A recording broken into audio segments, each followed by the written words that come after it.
नमस्कार दोस्तों, आर्यावर्त में आप सभी का स्वागत है। दोस्तों, आज मैं आप लोगों को महाभारत के जाम्बुल अध्याय की एक बड़ी ही महत्वपूर्ण कहानी सुनाऊंगा, जिसका शीर्षक है कि टूटा हुआ फल फिर से जुड़ गया और खुल गया द्रौपदी का राज। द्रौपदी का क्या राज था जो खुल गया और टूटा हुआ फल कैसे जुड़ गया, आज इसी के बारे में बात करेंगे। शुरू करते हैं आज का सफर।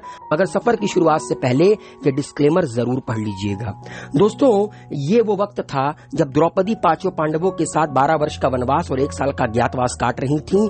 एक दिन द्रौपदी को भूख लगती है। द्रौपदी जामुन के पेड़ के नीचे जाती हैं और जामुन तोड़ लेती हैं खाने के लिए। तभी वहां भगवान श्री कृष्ण पधारते हैं और कहते हैं कि हे सखी, हे द्रौपदी, तुम जो जामुन का फल तोड़कर लाई हो, असल में ये एक साधु ने अपने 12 साल के उपवास को तोड़ने के लिए बचा कर रखा था। अब तुम्हें और पांचों पांडवों को साधु के क्रोध का शिकार होना पड़ेगा। जब द्रौपदी और पांडवों को सच्चाई पता चलती है तो वो अंदर तक कांप जाते हैं। सामने भगवान श्री कृष्ण रहते हैं और वो पूछते हैं कि हे माधव, कोई उपाय बताइए, हमें साधु के क्रोध से बचाइए। तब भगवान श्री कृष्ण कहते हैं, भगवान श्री कृष्ण पांचों पांडवों को और द्रौपदी को उसी जामुन के पेड़ के नीचे लेकर जाते हैं जहां से द्रौपदी जामुन तोड़कर लाई थी, और कहते हैं कि तुम छयों के दिल में जो भी राज छुपा है, इस पेड़ के नीचे आओ, एक एक कर और उस राज को प्रकट कर दो। जो भी कुछ तुम लोगों ने छुपा कर रखा है अपने मन में, वो प्रकट कर दो। आगे कहते हैं कि अगर तुमने झूठ बोला, अगर तुम छयों में से किसी ने भी झूठ बोल दिया, तो ये फल जलकर राख हो जाएगा। फिर उस साधु के क्रोध से तुम लोगों को कोई नहीं बचा पाएगा।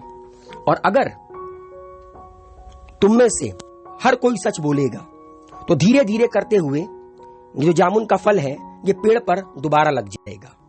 ये भगवान श्री कृष्ण ने द्रौपदी और पांडवों को उपाय सुझाया उनकी गलती को सुधारने का।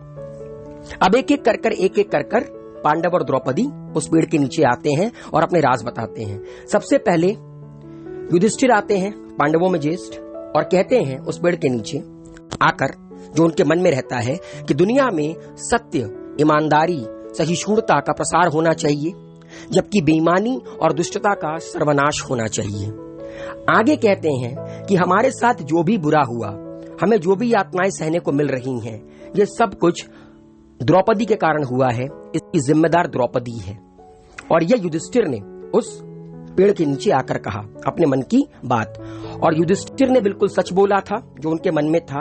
और वो जामुन का जो फल था वो 2 फीट ऊपर उठ गया जमीन से, मतलब युधिष्ठिर ने सच बोला। उसके बाद दोस्तों बारी आती है भीम की। भीम कहते हैं कि खाना, लड़ाई और नींद के प्रति उनकी आसक्ति कभी भी कम नहीं हो सकती, वो इन तीनों के बिना नहीं रह सकती।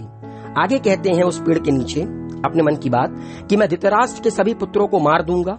युधिष्ठिर के प्रति मेरे मन में बहुत श्रद्धा है, लेकिन जो भी गदा का अपमान करेगा, मैं उसे मृत्यु के घाट उतार दूंगा।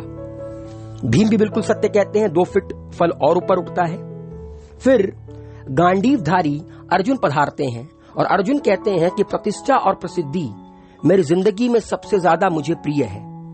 आगे कहते हैं कि जब तक मैं युद्ध में कर्ण को मार नहीं दूंगा, तब तक मेरे जीवन का उद्देश्य पूरा नहीं होगा, और मैं इसके लिए कोई भी तरीका अपनाऊंगा। 2 फीट फल और ऊपर उड़ गया, क्योंकि गांडीवधारी अर्जुन ने भी सही कहा। फिर नकुल आते हैं, सहदेव आते हैं, अपने मन की बात कहते हैं और बिल्कुल सत्य कहते हैं। अब आखिरी में बारी आती है याज्ञसेनी द्रौपदी की। द्रौपदी कहती हैं कि मेरे 5 पति, मेरी 5 ज्ञानेंद्रियां हैं, आंख, कान, नाक, मुंह और शरीर। मेरे 5 पति हैं, लेकिन मैं उन सभी के दुर्भाग्य का कारण हूं। द्रौपदी आगे कहती हैं,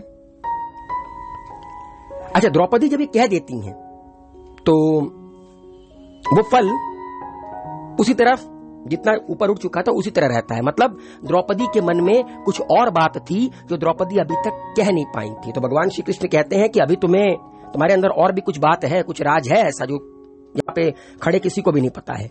लेकिन द्रौपदी को संकोच हो रहा था बार बार, मगर द्रौपदी को अंत में वो राज बताना पड़ा, क्योंकि अगर वो फल पेड़ से नहीं लगता तो हो सकता है कि साधु के क्रोध का शिकार होना पड़ता पांडवों को और द्रौपदी को।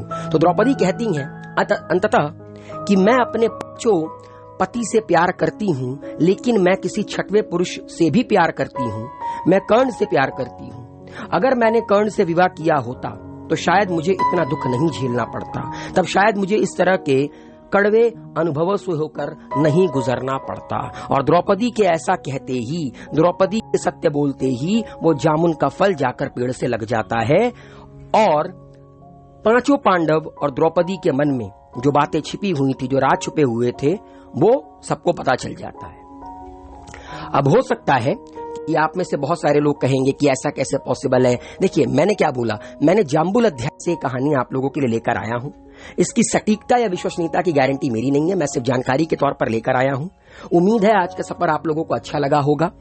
अपना प्यार दीजिए आर्यावर्त को, वीडियो को लाइक शेयर कमेंट कीजिए। हेल्दी रहिए, सेफ रहिए, मस्त रहिए, खुश रहिए। Thank you.